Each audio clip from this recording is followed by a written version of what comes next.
Hey everyone, it's me Caroline, and I am here with my very first DIY. And as you can see by the title, what I am making. Bath bombs, yes! Who doesn't love bath bombs? They're luxurious, they're fun. They're for everyone. Here I am just driving with my sister-in-law to Target. We need to get our citric acid.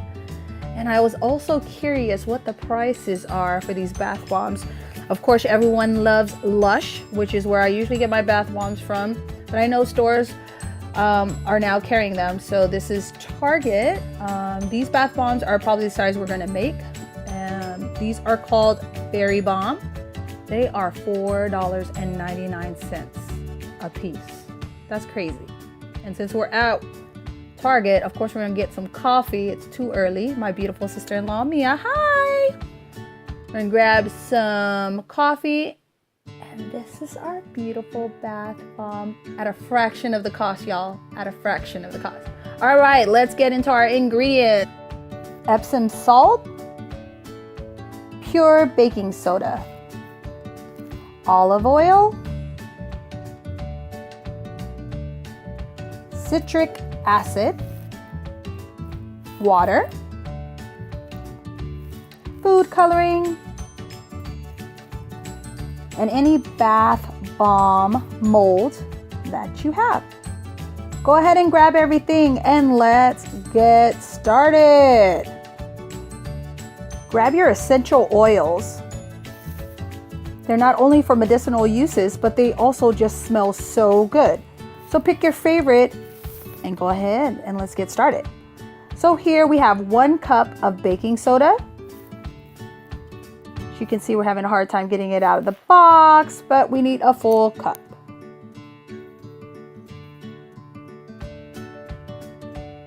Next, we are getting a ½ cup of citric acid.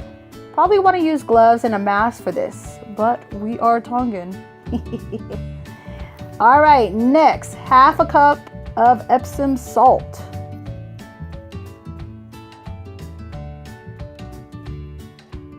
Pour that right in there, and then we're gonna mix all of our dry ingredients. Get any lumps out, making sure that everything is well mixed before we add in our wet ingredients.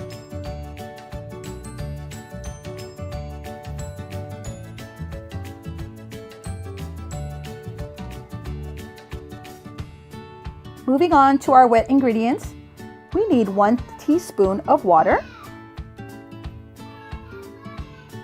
2 teaspoons of any essential oils of your choice. You can add more if you like, or you can lessen it and just count by drops, depending on how potent you want your essential oils in each bath bomb.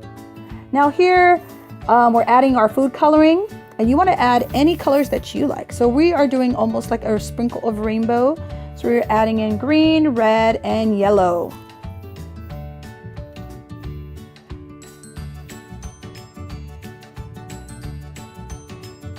Gonna mix all of these together.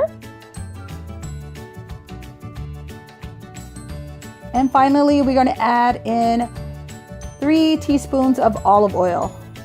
This just really smooths out our skin, feels so good in our baths.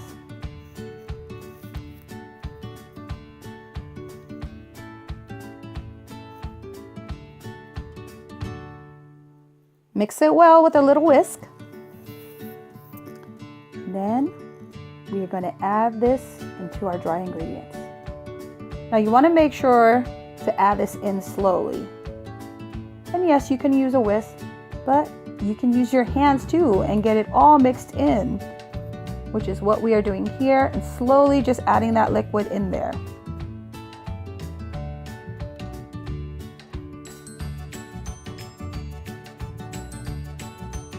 So slowly, you can see the bubbles forming. Just want to continue to keep mixing it. So we did switch over to a whisk, but you can use your hands, whatever.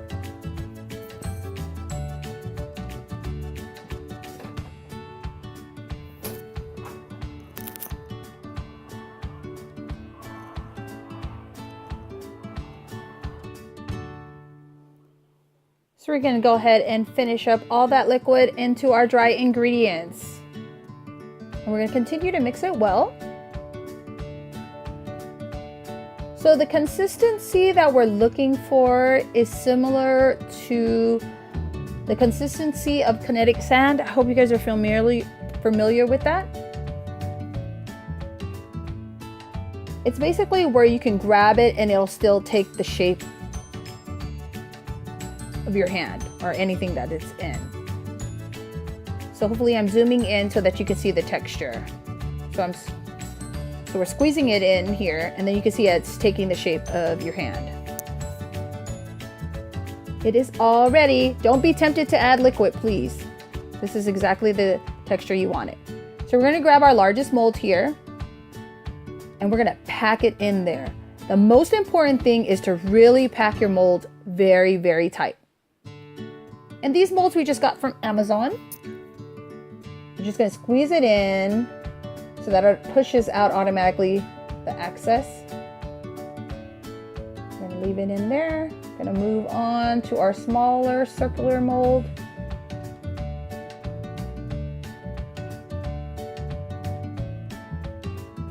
Pack it in there as tight as you actually can get it to be. Pushing it down.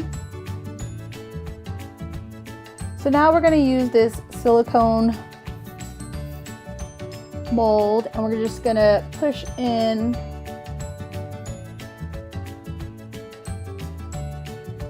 I think we have enough here for 3.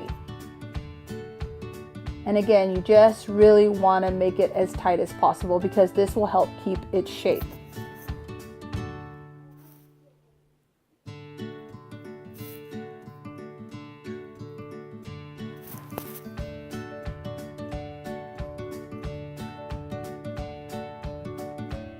I think we purchased this at Amazon. Well, my sister-in-law purchased this.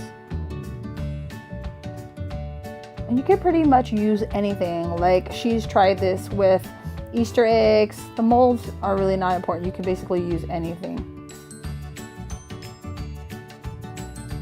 Now, through trial and error, we realized that these need to stay in the mold overnight. So you do want to keep these in here for one night in a cool place. I think the best place would be in your fridge. You just want to leave them in their molds. And then the next day when you're taking it out, sometimes they're kind of stuck into the molds, these silver ones. Just tap it just to loosen it all up. Look how beautiful they turn out. Look how pretty that is. And again, the food coloring is up to you. It's your choice. But they really turn out so beautiful. So that's our larger one. Then we're going to do the same for our smaller one, although it was already pretty loose. And again, when you put them into the molds, you want to keep them for overnight, 24 hours in the mold before taking them out. That way they can keep their form. And that's it, guys. I hope you enjoyed. Don't forget to subscribe. See you guys later. Thanks, Mia.